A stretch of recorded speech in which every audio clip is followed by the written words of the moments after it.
Hello, everyone. Thank you for joining me again for Publicate. Today, I'm joined by Sandstone Press, a really highly regarded award-winning publisher from Scotland. And I'm very, very happy to introduce Ceris Jones. Hello, Ceris. Hiya, happy to be here. Thank you very much for joining us today. I've been a fan of Sandstone for quite a long time, and it's a real pleasure to have you. So to start, just for those who don't know, could you just talk a little bit about how Sandstone started and what your aims are as a publisher? So we're an independent publisher based in the Highlands of Scotland with an international outlook. So even though we're based in Inverness, we publish the likes of Publicate, who's an international bestseller, and Hare, who I think we'll probably talk about later. And it's come a long way, because this is a company that started in a back bedroom in Dingwall, which is even further north than Inverness. And now we compete on the international stage, I think.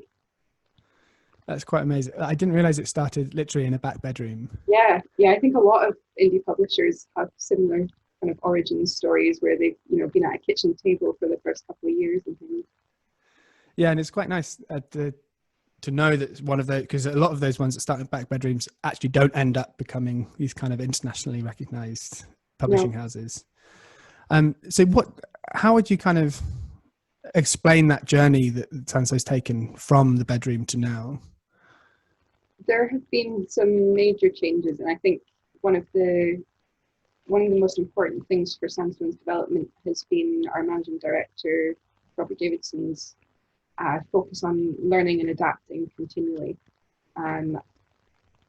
We are still learning every single day. We're still making new changes.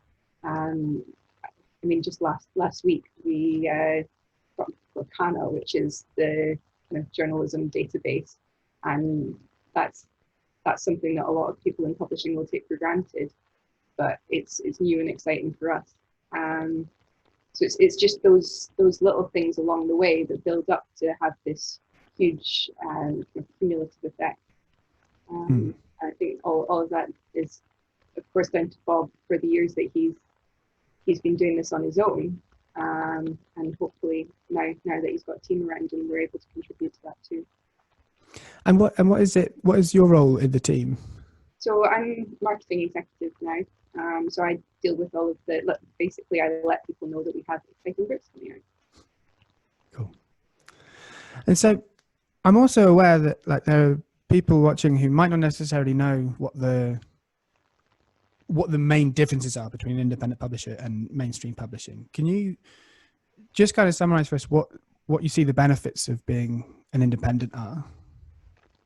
I think from my perspective, personally, I get a lot more freedom to grow professionally. I get much more experience in doing things that I wouldn't get to do at this stage in my career if I was with one of the bigger houses. But more generally, I think we're more agile. We've got more autonomy. When we want to do something, we don't have to clear it with lots of different layers in a hierarchy. We just decide that that's what we want to do and we go with it. I think that's one of the things that's really exciting about being part of a small publisher. And what some of I'm sure there must be downsides as well. I mean, the big ones are budget, and that's the biggest one really. And clout, I guess, is probably part of it as well. Bigger publishers, they've just got more.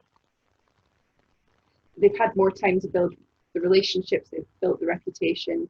For the smaller guys, I think we're still doing that.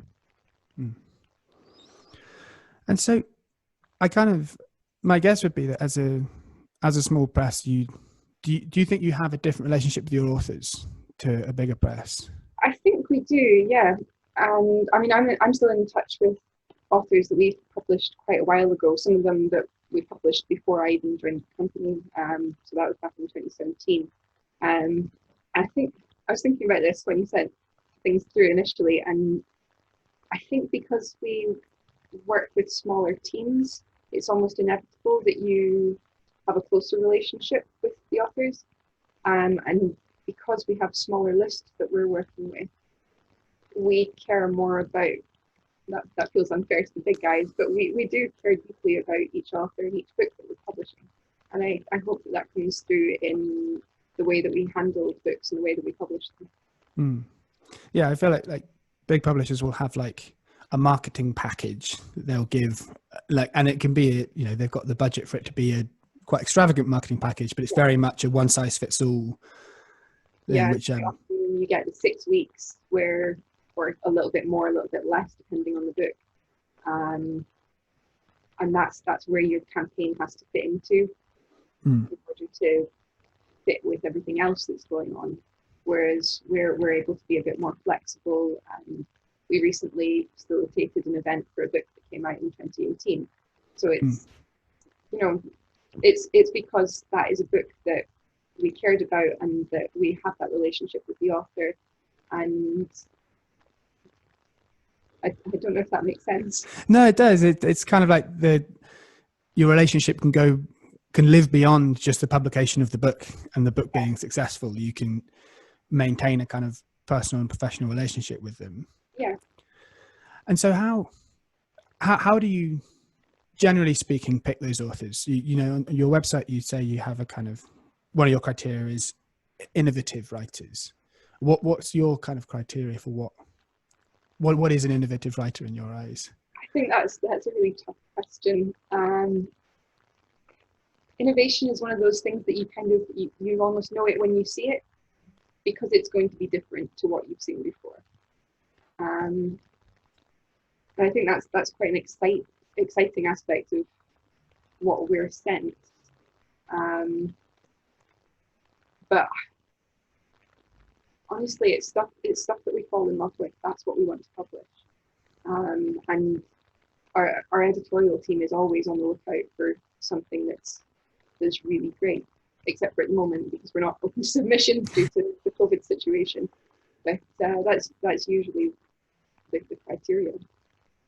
And does it, I mean, again, I've not worked in publishing, so I don't quite know how it would work, but when you sign up a new manuscript, does the whole team get involved with that one publication? It depends. Sometimes it's something that one person will have championed and they love this book and they'll kind of run with it. Sometimes that means that the rest of us will get involved later on. But we've just announced a book yesterday called Phosphate Rocks by Fiona Erskine, who's a chemical engineer, and it was announced in the bookseller yesterday. We did an interview with her on our Instagram page yesterday evening, and I think I read the book 2 weeks ago, and other members of the team had read it before it was even signed. So it just depends on the book really and what kind of state it's in when it comes to us, because of course sometimes things are just, it's an idea and it's something that we'll commission, I suppose. Yeah. I'm not involved in this process, as you may have guessed. I come in after that. But the editorial team will receive, particularly for non-fiction, we wouldn't really do this with novels, but they'll get an idea and a proposal essentially, and they'll work from that. So obviously when that is the case, then we won't have a manuscript to read until later on, and it's the idea that we're kind of being sold on. And do you, as in marketing, do you have to work on selling the idea in an outward facing way as well, or does that come in once you've got the manuscript? I'm not sure exactly what you mean. Sorry. No, that's fine. So sort of, does your role kick in on these non-fiction titles? Does your role kick in only once the book has been completed in terms of these non-fiction ones? It depends again. I suppose a lot of the time I'd be putting together a press release once the book is signed, to let the trade know. And sometimes before we've even got a full manuscript, I'll know that particular members of the press or particular booksellers will be excited about this book, and I'll let them know that it's coming, even though it's, a year and a half in the future. So it again depends on the book. I think that's part of that small press flexibility, though. Yeah. It has to be there for things to work. And you can kind of do things differently for every book that comes in, because Yeah. you haven't got 200 titles a year that are coming out. Yeah, we don't have to be prescriptive because we can, we can tailor our campaigns, I suppose, more to the book and the author. And is there anything in particular that as an organization you won't touch, you won't publish? Children's books, and Okay. still get sent them nearly every week. You just need to look at our website and you will see that we do not do kids' books. Not for a lack of liking them, but we just don't do them. Yeah, it's a different world, children's publishing and children's book selling. It's absolutely. Yeah. So something else I wanted to touch on is I know you said at the beginning that you're a small press and don't have kind of industry clout like the Penguins and the Hachette, but you've won an enormous amount of awards. Certainly with something like the International Booker, what kind of impact does that have on a small press? Huge. It changes so much. It changes the way that the industry sees you. It suddenly means that you're being phoned up rather than phoning out. It means so much. It means that you're getting recognition for a book that you've really cared passionately about and haven't necessarily seen the recognition that you would like for. It changes so much. It really does. It seems to be something that it feels kind of exclusive to publishing, that there's even kind of the opportunity for small presses to be recognized on such a big scale. Like you don't really imagine like an independent film company winning Best Picture at the Oscars. And yet it's something I love about publishing, the fact that you can see, if the book is of decent quality, then it deserves to be up there with everything else. So you're, like I said at the beginning, you're based in the Highlands in Scotland. I see there as being quite a publishing identity in Scotland. Do you feel that there is a kind of community of publishers in Scotland? Yeah, absolutely. And I think we're really lucky to be part of it because it is such a supportive community. I mean, one of the lovely things about going to book festivals in Scotland is that there's quite often other publishers from within Scotland attending too, and just meeting up with people and chatting about the similar issues that we're facing, the similar successes. And whenever anything goes right for anyone in publishing in Scotland, the rest of the industry kind of swarms, I suppose, and celebrates, and it's just lovely. And I mean, even within that, do you feel that is there any extra pressure from not being Edinburgh based? It is something that we have faced in the past.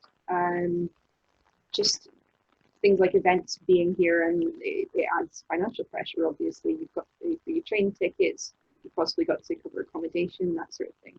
So recently, just before lockdown started, we made the decision to move me as the marketing exec down to Edinburgh. So I'm now based in the Central Belt for all the good that it's done in the last couple of weeks, so that we do have somebody who's on hand and closer to where it's all happening. Because I think Edinburgh has like one of the most brilliant bookshop scenes in the country. Like it's and the events and things and the festival, and just there's so much happening. But Inverness does have great stuff going on too. I mean, Leakey's bookshop is fantastic. The Waterstones there is great. And Dingwall, where the company started, I think has about 4 bookshops in this tiny 6,000 person town. So there's plenty going on up north too. Yeah, I feel like there is the kind of ratio of people to bookshops is much higher in Scotland than it is in. So I live in Dundee, and between Dundee and St Andrews, there's like many more than you would in a city of a similar size in England. Yeah. It's a really nice place. It's a really nice place to live if you're into bookshops and publishers. So If it's okay with you, I'd like to kind of dig into a few of your titles Go for it. and get so one of the books that I've really loved of yours recently is The Secret Life of the Mountain Hare, by Andy Howard. Now, I don't know how much of a direct line there is, but it feels to me that there is a direct connection between the publication of this book and the new legislation that's come in to protect mountain hares. Can you tell me anything more about the process of this book and the effect it's had? Well, we initially published this in hardback in 2018 for the Christmas market, and it was a huge success. It's just a beautiful book. It's the kind of thing that you see it on the shelf and you just want to pick it up because it's gorgeous.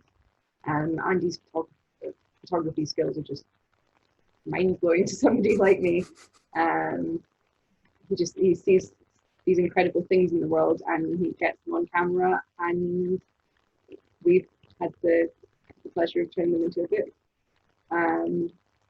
I think initially, actually, Bob followed Andy on Twitter, and that's where he was seeing his photos. So it's been a long process of from first seeing Andy's photos online to actually having a physical book. But now it's 2 years since initial publication, or 1.5. And we've just brought it out in paperback as well after it won the 2018 Scottish Nature Photography Book of the Year. And I like that you mentioned the legislation, because we actually had an email, I think it was the day, possibly the week after the legislation came through, from one of the MSPs who'd been involved, saying that she thought there was a connection between the two, and that she thought that it had a positive impact on the outcome. So that was absolutely lovely. Oh, that's amazing. So it is a direct connection. It's not just. I don't think that it's completely crazy to say that there is a connection. No, it's been acknowledged by the high ups. So that's exciting. And what's been Andy's response to that? Like, he was so pleased with the new legislation. Just anyone who's passionate about the outdoors and the welfare of mountain hares will be absolutely delighted with this decision.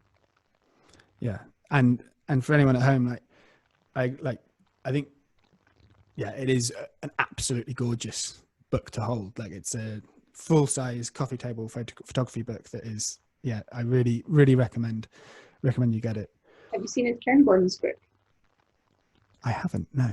It's beautiful too. It's got more variety of the animals. We brought that out last year for Christmas, and next year we're doing The Secret Life of the Otter, which is just too cute for words. Is it going to be in that same format? Yes. Yeah. Oh, that's very, very exciting. And so another one I'd like to talk about, as you mentioned before, is Celestial Bodies. Yeah. Obviously, this was the International Booker Prize winning. It was not 2019 that it won the prize. Is that correct? Yeah, it was last year. Now I'm always excited to read a book from a country that I've never read a book from before. Again, were you able to just talk us through the process of acquiring the book and translating it, and then the kind of aftermath of how successful it's been? So this was a bit of a strange one in terms of translation, because what happened was Marilyn Booth, the translator, had read this book in Arabic, fallen in love with it, and decided that she wanted to translate it. It had to be her that did it. She just felt so strongly about the story, the beautiful writing. So she went ahead and did it, and it came to us after it had already been translated. So that must have been 2017, I suppose, that all happened. In the year of publication, Joko was invited over to the Edinburgh International Book Festival. So we were able to, because we wouldn't have been able to afford to bring her over from Milan for a book launch, so it was absolutely lovely that we were able to have her here so close to publication. And after that, it was kind of just a whirlwind once it won the Booker, the International Booker. It was so exciting. And we were able to have Joko over again, of course, for the London International Book Festival. She was supposed to be back again this May, but that has obviously not come to pass. But there's just been so much exciting opportunity for Joka, for Marilyn, and for us as well since then. Yeah, because that's something that's worth mentioning, is that the International Booker is obviously a prize for translation as well. And that's quite, am I right in thinking that's quite unusual for a translator to come to you with a book like that? Yeah, that's not usually how things are done. So it really shows Marilyn's passion for the project, that she came to us with the finished product. And this might sound like a cynical question, but like, do you find once you've won something like the Booker Prize, do you then find yourself, when new manuscripts come in, thinking, you know, well, this is great, but you know, is it Booker Prize winning? I couldn't really speak to that because I'm not on the editorial side of things. Okay. And it's not something that the editorial team has ever mentioned thinking of. I think we've probably seen a change in the number of submissions that we're getting at all levels of quality, I suppose, since this fantastic thing happened. But I don't know if I wouldn't want to say that they do, but I obviously don't know whether they don't either. That's fine. Yeah, no, I just kind of trying to get my head around how it must feel as a small organization to win that kind of prize. So another book I'd like to talk about is one that is yet to be published. We spoke on the phone a few months ago to talk about this, and you mentioned it, and it sounds like a really extraordinary project, Stolen Lives by Louise Holland. Are you able to give us some more information on this book? It's just arrived from the printer, I think, last week. So we were very excited about this book. It's Louise's investigation into the human trafficking and slavery in the UK today, which I think most of us are, fortunately, I suppose, unaware of. But there are an estimated 136,000 people in slavery in the UK today, which is just a mind-blowing number. And globally, I think it's 120 billion pounds annually that this massive criminal business is worth. Fucking hell. Yeah, it's huge. It's really, like I said, mind-blowingly big. And Louise has just done an amazing job with this. I read it in, I think, 2 days. I cried a lot, and then I got really excited about publishing it. So that was kind of my process, I suppose. But Louise has spoken to survivors. She's spoken to people on the front lines fighting this, and what she's produced is this incredible, accessible, interesting look at what's going on right under our noses for the most part, without any of us noticing it. So I think that the most important thing about this book is that it gives you a better understanding of how this crime is hidden, and hopefully it'll get people speaking about it and raise awareness, because that is how reporting increases, and that's how these people get found and rescued from these horrible situations. And how long has the project been in the making from Louise's point of view? I think she's been working on this for about 10 years, so it's been a huge project for her. She I think reported on this initially for I think it was BBC's The One Show, but I might have that wrong because I'm not actually working on publicity for this book. But that was years and years ago. I mean, it's something that she's really passionate about, and I think that really shows in the book. And so in that 10 years, at what point have Sandstone got involved? At what point did that become a book, if that makes sense? I think we were pitched it at the start of last year. But we were pitched it when it was more of an idea than a book, and then Louise and her editor and Moira worked closely together to produce what is now printed and finished and ready to go to bookshops. And when's it published? It's the 3rd of September. 3rd of September. So plenty of time to get to a bookshop. Yes. In that time. Yeah. I mean, it's one of those books where, like, obviously I don't want to say it sounds brilliant because the content is not something I would like to be reading, but it sounds like it's a really, really extraordinary project. I think it's one of those things that, even though it's not comfortable reading, everyone should be reading it. I think it's something that discussion needs to be had around it, and this book can facilitate that. The other thing that I would like to mention, that I don't know if I'm really allowed to mention just yet, but we'll go ahead, is we're going to be raising money for Unseen, who run the Modern Slavery Helpline. So any purchase through our web shop will have £2 go towards Unseen. So I think that's quite an exciting thing to be doing. So as well as the awareness raising, it will actually be making some money for the people who are making the phone calls and making a difference as well. That's really exciting. That's really, really exciting. We're announcing that next week officially. But so I think this will go out a week from recording, so it's not quite a Publicate exclusive, but I'll call it a Publicate exclusive. Go for it. Yeah.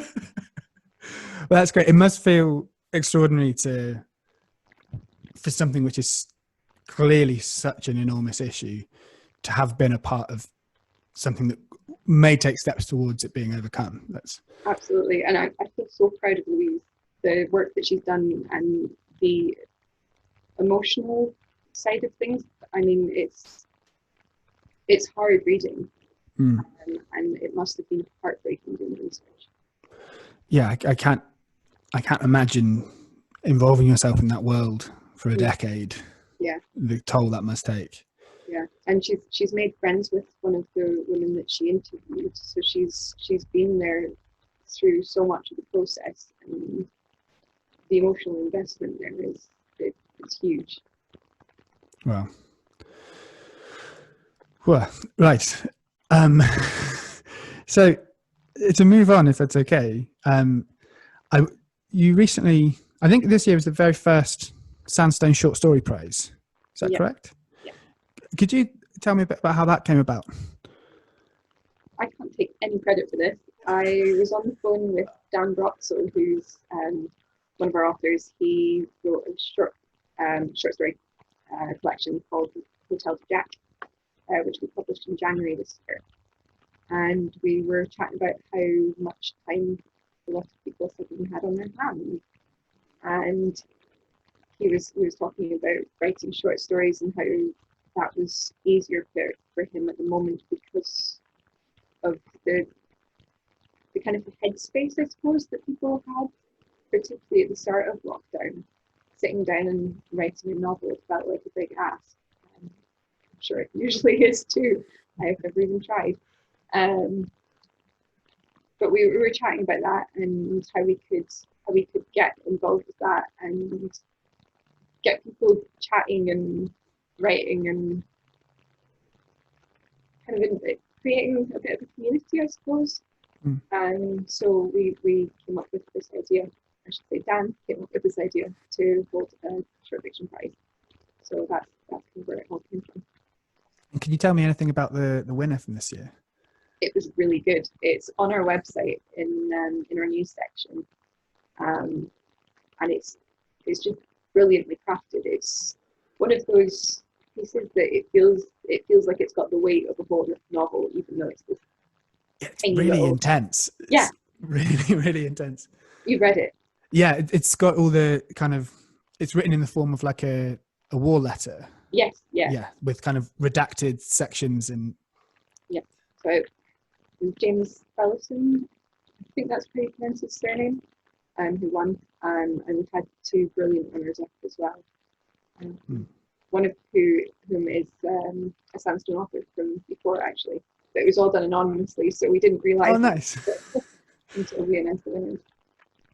And those and the runners up available on the website as well. They are, yeah. The 2 runners up there. And so I'm guessing this has been somewhat of a success this year then. So is it something you're going to continue? It's something we would like to continue. It was obviously brought about by this very specific set of circumstances, but yeah, it was good fun. And huge thanks to Dan for reading all the submissions, because we had lots of them. And he said they were all brilliant. So he was very impressed by the standard of submissions. And I guess so that kind of leads on to what might be a bit of a depressing topic that we're probably all a bit exhausted of talking about. But there's been the coronavirus and the COVID-19 crisis has had a massive effect across independent publishing. Are you able to talk at all about how that's been felt at Sandstone? Well, I'd just started working from home anyway when all this started, but obviously the rest of the team started working from home quite early as well. Several members of our team were furloughed during lockdown. We are about to be back to full strength next week for the first time since all this started. And I think, I mean, while it's been hard, there have been lots of horrible things, and obviously everybody else is struggling with the same things. So it's been this kind of, and actually not just the Scottish community of small publishers, but the Northern English small presses, even though as far south as London, they've been supportive online. Everybody's feeling it in the same way. Everybody's terrified of returns. But I presume that, I don't actually know whether most people watching this will know, but bookshops generally buy on a sale or return basis. So if bookshops are unable to sell books, then they come back to the publisher. And obviously with bookshops having been closed and books sitting on shelves and not being looked at, not being picked up, and not being bought, there's going to be a flood, particularly with the number of books that are being published at the moment, of books from kind of March through the summer coming back to us, and that's scary stuff. Everybody's feeling that. Everybody's feeling the weight of that in the industry. So there's this kind of delayed effect almost. Yes. Yeah. And it's so I think there have been silver linings as well. We've had to think of new ways of doing things, particularly when it comes to digital events, which I think we'll keep doing because they've been fun, they've been successful, and it's been a good way for a publisher that's not always very close to our authors geographically to be able to keep doing things and to keep events going. I mean, it's been a kind of mixture of feelings, like both sad but also quite lovely to see the way publishers obviously we can't launch books anymore. And certainly if you have debut authors, this is like the biggest moment of their career. This is where it all starts, and that's been taken away. It's really hard to see that, because for so many people that is a once in a lifetime thing, your first book, and it's just all gone. And we're trying to make publication as special as we can for our authors despite all this, but it's not the same thing. It's not the bookshop with your friends and family all around you and the lukewarm Hawaiian and all that jazz. But we're trying to make it nice in other ways. Yeah. And so we talked a little bit about stolen lives. What else can we expect in the coming months, in the coming year? So one of the things I think Scottish readers will be really excited about is a friendship in letters. So a couple of years back, Michael Shaw found some letters that had been presumed lost between J.M. Barrie and Robert Louis Stevenson, and we are going to be publishing them for the first time. So that feels like a huge deal as a Scottish press, getting to be the first to publish writing between these two incredible names. It feels like a big deal. It's a huge deal. So yeah, that's exciting. That'll be out in November, and it's this beautiful little gift book that I think literature lovers across Scotland and further afield will want to get their hands on. Mm. And so I guess the last thing I want to ask, if it's okay, is quite simply, what are you reading at the moment? Like everybody else in the publishing industry, according to Twitter and Instagram, I am reading Hamlet by Margaret Farrell. Fantastic. I haven't yet to get my hands on a copy of that, but I intend to. The writing is beautiful. Yeah, I'm a big fan of Margaret Farrell, actually. She's very lovely. Brilliant. Ceris, I'm going to leave it there, but thank you so much for coming and speaking to me today. It's been a real pleasure. And thanks for having me. Oh, you're very welcome, and I'm really excited about Stolen Lives. I'm going to leave links to Sandstone's website and also to Unseen, the modern slavery charity, in the bio for Publicate. So please go along to those websites, and I really recommend picking up a copy of Celestial Bodies if you haven't yet. It's one of my favorite books of the last few years. So Ceris, thank you very much. Thanks. Bye-bye.